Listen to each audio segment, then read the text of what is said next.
Welcome, everybody, to another episode of Fulfilling Work, Meaningful Life. I'm your host, Anthony Kraker, and I am so excited to be joined today by Dr. Babs Faseesin, an author and really interesting guy. And I'm excited to talk to you today, Babs, and specifically to talk to you about your book. Thanks for coming on the show. Absolutely. Thank you so much for having me, Anthony, and thank you for the great work you're doing on the podcast.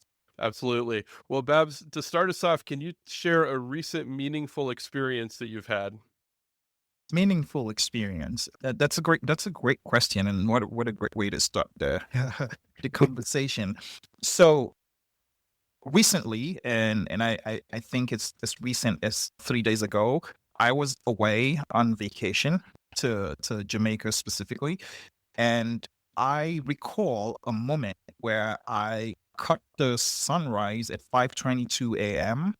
It was intentional. Every time I'm on vacation, I like to catch the sunrise. I'm an early bird anyway. So 5:22, I was sitting right there in front of the, beautiful view of the sunrise hitting the water, and it was as calm as I don't know what I could compare that experience to. And that what that did to me was it allowed me an opportunity to take a moment, indeed, to take a break.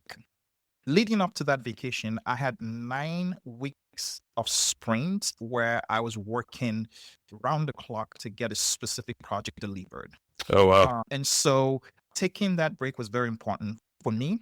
But beyond the break, the vacation, everyone asked me, well, what's the most important part of that vacation? What's your favorite part of the vacation? And I told everyone it's the sunrise, catching the sunrise, having a moment with myself where I'm able to just, completely unplug. I didn't have my telephone, I didn't have anything on me. It was just me and nature and an opportunity to like reflect and take in the moment. I know we rarely have time to just, unplug and have a moment of reflection where we're just in the moment. That was for me the most meaningful moment, I believe, over the last 3 days. That's beautiful. I really appreciate you sharing that. And I love it when I can have those transcendent moments in nature. It happens not as often as it should, I think. But yeah, we got to savor those moments anytime we can get them. That's right. That's totally right. Especially for busy people like you and I. That's right. Well, Babs, I'm so excited to talk to you about your book, Cracking the Life Code. And for our listeners, the subtitle is Keys to Master Your Mindset, Habits, and Behaviors for Personal Success. And I read the book, and it's excellent, very well written personal development book. And I want to start off by just having you explain to our listeners, what do you mean by life codes? What exactly is a life code? That's a great question, and thank you very much for bringing that up. So I personally think of life in general in the manner that I think about computers. So my doctorate degree is in strategy and innovation. So the innovation element is largely technology. And so I think of the human brain in the same manner that I think about computer codes. And I think that every human is wired just as computer codes are programmed into computers. And oftentimes the output of a computer is based on the programming of the codes. Mm, So, and that's how humans behave. We certainly behave based on the codes that we have been programmed with. So, I think of codes as those three things. They are both mindsets, their habits, and their behaviors. All of these are the codes by which we actually live our lives externally. So, internal programming, which I refer to as codes, then lead to external behavior or external how we show up, if you will, in society. So codes primarily at their most basic level are just our mindset, habits, and behaviors. and there's science to kind of back up this idea, right? You talk about that in the book. These aren't just nice ideas that you have. Like there's actual science that supports this idea of having internal codes, if you will. Absolutely. Absolutely. There's several studies. I mean, over the years, that have been developed over just the conversation around comparing human minds and brains, if you will. Neuroscience, several neuroscience studies have shown the similarities between human brain and computer. Actually, computers were designed to mirror the human brain. So there you have it. So those codes, in my mind, and based on scientific studies and research, are what I have referred to in the book as the mindsets, the habits, and the behaviors. Are these life codes primarily driven by nature or nurture, or is it a combination of both? I would argue that they are largely a combination of both. And we've also seen this supported by research as well, that man is both a product of nature and nurture. So, in some instances, you might find in the book, I did talk about limiting beliefs. Some of these limiting beliefs naturally come from nurture, if you will. Because when a child is born a clean slate. There is no code, no programming. So when the child starts to interact with the adults in the child's life across a broad spectrum of the areas of society, whether that be immediate parents, immediate siblings, family members, religious leaders where possible, educational leaders, so teachers and society, news, and all of these start to impute into the child, then the child begins to form those become codes that program the child, which ultimately leads to their beliefs, which those beliefs could be limiting beliefs or they could be helpful beliefs. Yeah. One of the things that I really liked about your book is throughout the book, you visit the story of Carrie and Matthew. I don't know if these are real people that you know or just kind of representative, but Carrie and Matthew meet in college, they fall in love, they get married, and then life happens to them. And they go through a lot of different experiences and trials that are very common for people, and they end up having health issues and marital issues and other challenges. And so you kind of throughout the book you kind of revisit their story and show where they're at in these different stages. But one of the takeaways from that is I think that change is really hard for people. Changing our life codes can be really difficult.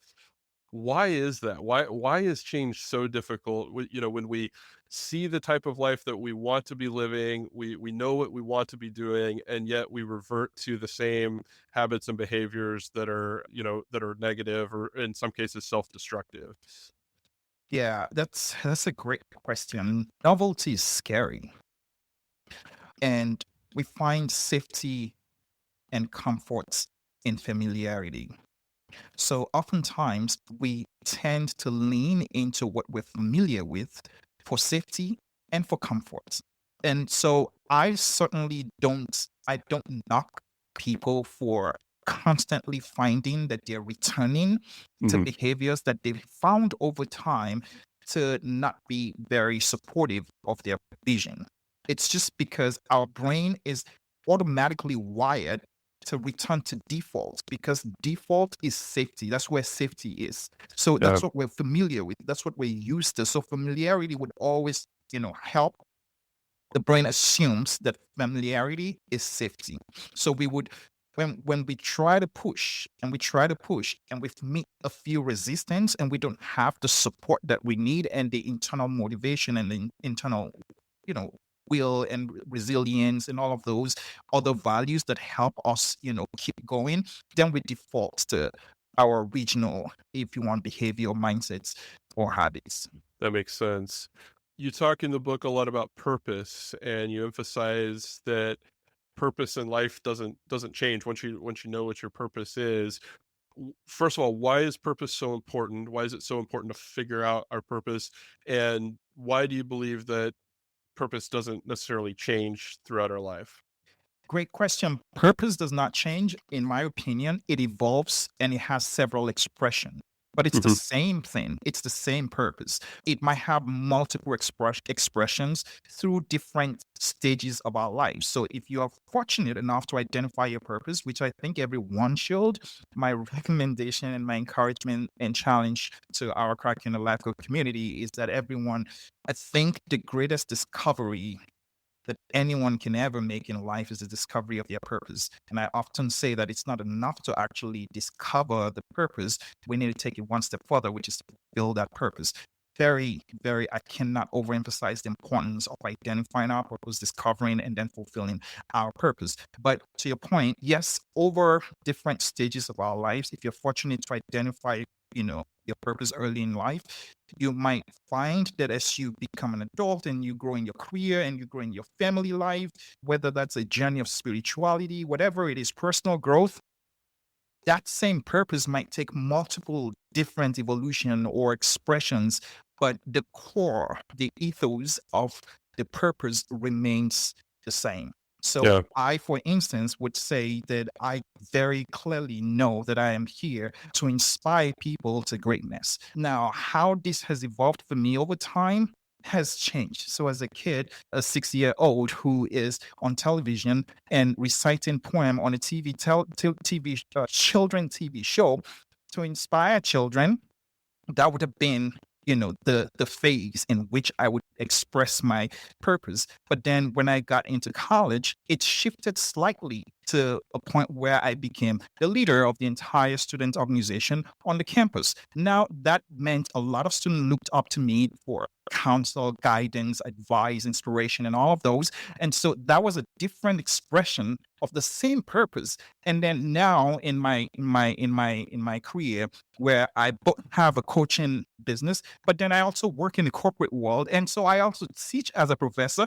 All of these are multiple ways in which I am aiming to fulfill that purpose of inspiring people to become better versions of themselves and inspiring people to greatness. So while it started out as just, entertainment, if you will, as a child, Yeah. it has evolved over time, but the core remains the same. Now, you talk in the book about the three stages of life, and you kind of alluded to that a minute ago, but morning, afternoon, and night. What's your advice for somebody who's maybe in that late afternoon stage or that night stage, who still feels like they lack meaning and purpose in their life, and maybe they have some regrets about decisions they've made or how they lived their lives up until that point? What kind of inspiration or encouragement can you give to a person in that scenario? Well, first of all, I think the most inspiring people are the people who started late.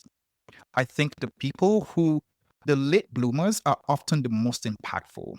And I think everyone who has failed and gone through several hard, you know, difficult time often come up with the best stories, at least in my experience. Mhm. So if anyone's listening here and they feel like, I mean, your point about the three stages of life, let me revisit that very quickly, just so I can give our listeners Sure. just, quick background or context. So in the book, Cracking the Life Code, I broke down the journey of life into three stages, which is MAN, like man, if you will, with M being morning.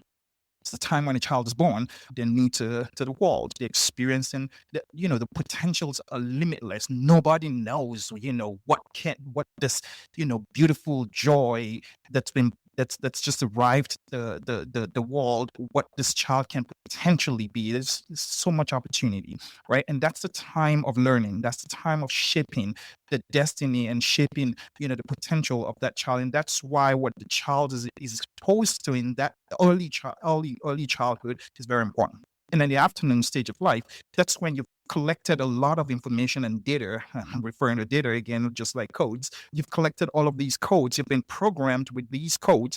But now what you have as the biggest resource is your energy. So you've now got energy to go out in the world and do something and do action. So whether that be from the ages of 18, you might consider that the afternoon time of it's your prime. That's when athletes shine the most. That's when they have the most energy. I work out. I used to be a soccer player. At 19, I used to play soccer a lot. And these days I ask myself, where's the highest goal scorer? 19-year-old me. That's shifting as I get, as I advance in age. But the afternoon time of life is when we have all the energy and we have all the ability.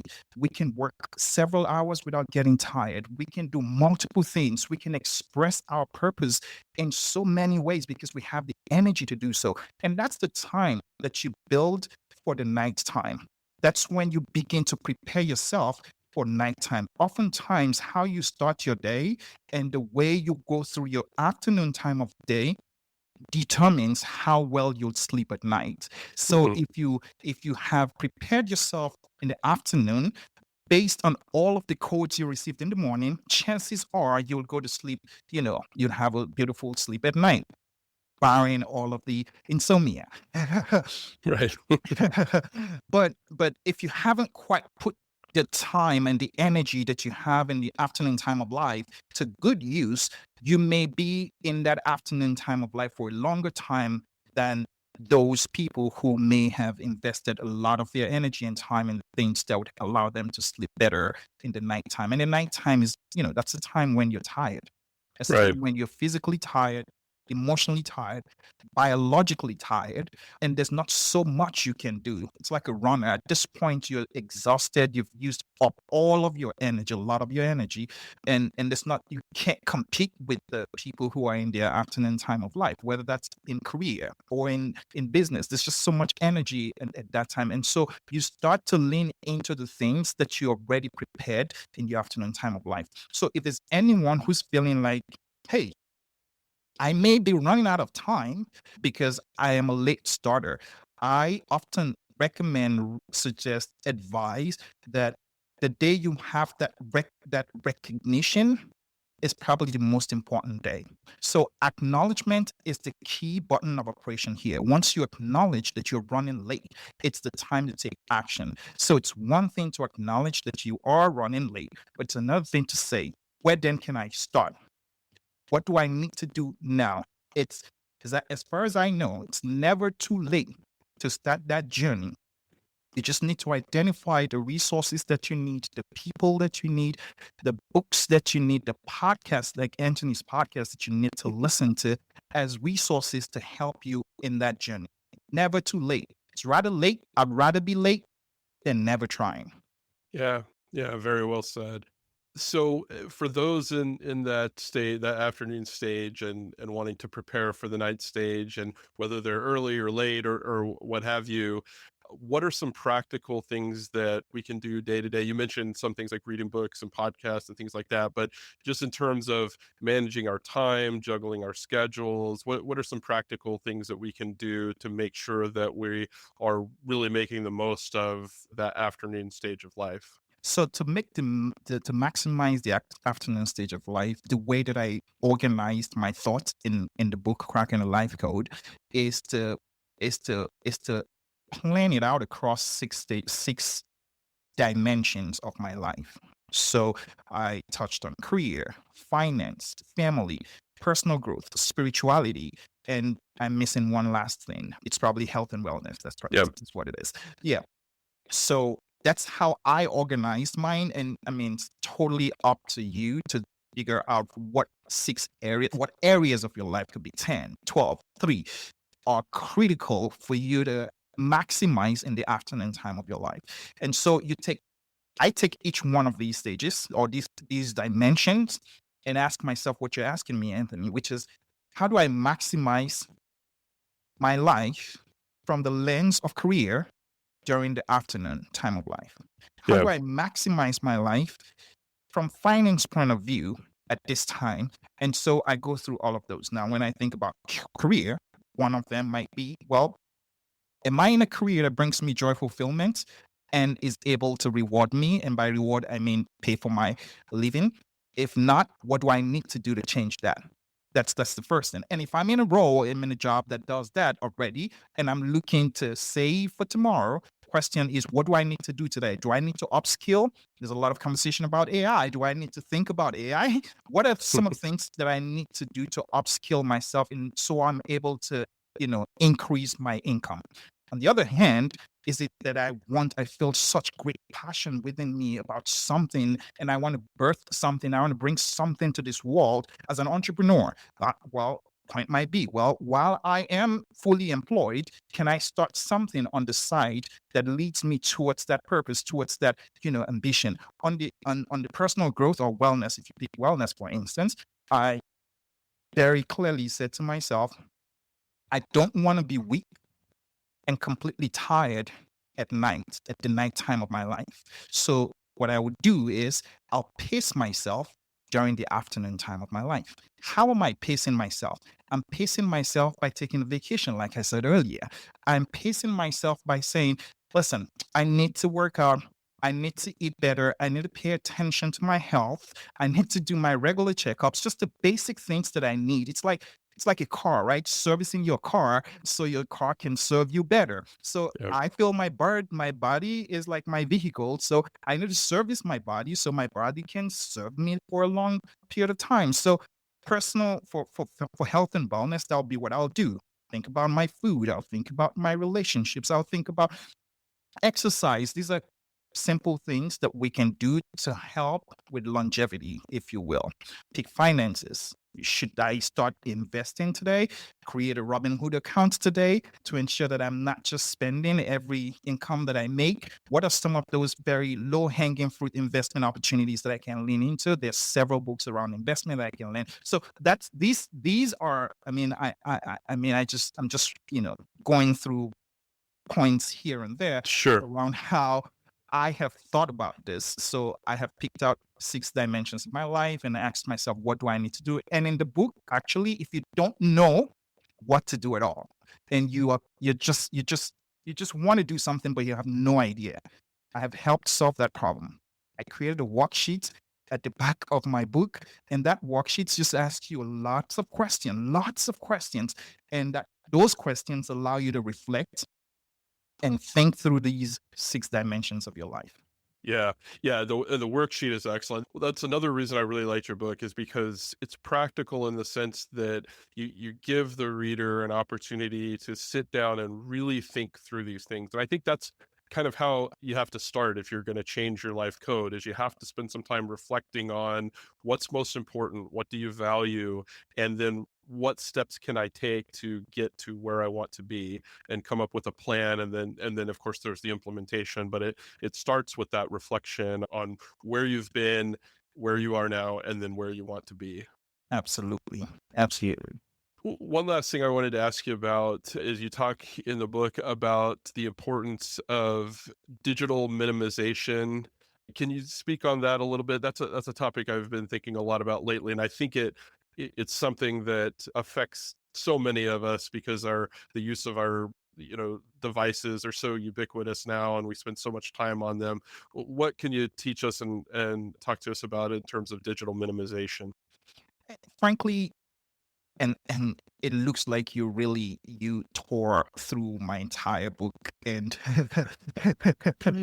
thank you very much. I think this is probably the first podcast where I am engaging with a host who surely read the book, you know, through and through, and I can see that that's bringing value to your audiences and your listeners.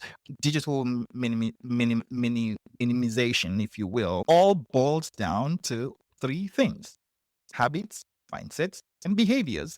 So I think that while technology has brought significant advancement to humankind, it has also brought significant disruption to our lives. And I believe that in order to achieve balance in life, and whether you think balance is attainable or not, or if it's just work life integration, whatever side of the spectrum you you Sure. you sit on, we've got to embrace digital minimization. And frankly, that's because the interruption time for me is life.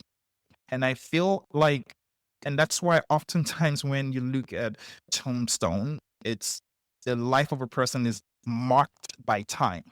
Yeah. So it's usually just the time they lived, right? And so my interpretation is that time is life. So what that means is time wasters are life wasters. So if I'm wasting time, I'm wasting a significant portion of my life. And then, so when I think about how much time we spend on our screens and devices, and there are multiple screens. We're surrounded by screens all over now, from computers. I have 2 right on my desk here, to televisions, to smartphones, even our watches. So many screens. And so we have to be intentional about unplugging from those, because you scroll on your phone before you know it's an hour. Yeah. And the question I want you to ask yourself after that hour is, how has this hour improved my life? Some people might argue that, well, I don't want to improve my life in that hour. I just want to be entertained. Well, entertainment in some version, some way, shape, or form could be improving your life. If Right. that's how you want to improve your life in that moment, it could be. So that's a valid argument. My question is, though, how have you planned out your day to determine that you would have an hour of screen entertainment during that day? So this is just, think about how much time we spend. And for me, I have locks on my apps. They go off. My phone naturally goes into sleep mode. You can't call me at 8:30 p.m. and it will come through. No. So at 8:30 p.m., my phone just goes into sleep mode. Text messages don't beep. They don't beep anymore. Calls don't come through anymore. You might say that that's probably a little too tight for, what about emergencies? I mean, you do what's best for you. It doesn't have to be 8:30. That's my bedtime. I go to Right. bed super early because I wake up super early. But the point is, we should constantly think about how much our screens take from us in terms of time. And then when you think about time as a function of life, then you would naturally ask yourself, how much of my life have I invested or wasted on screen?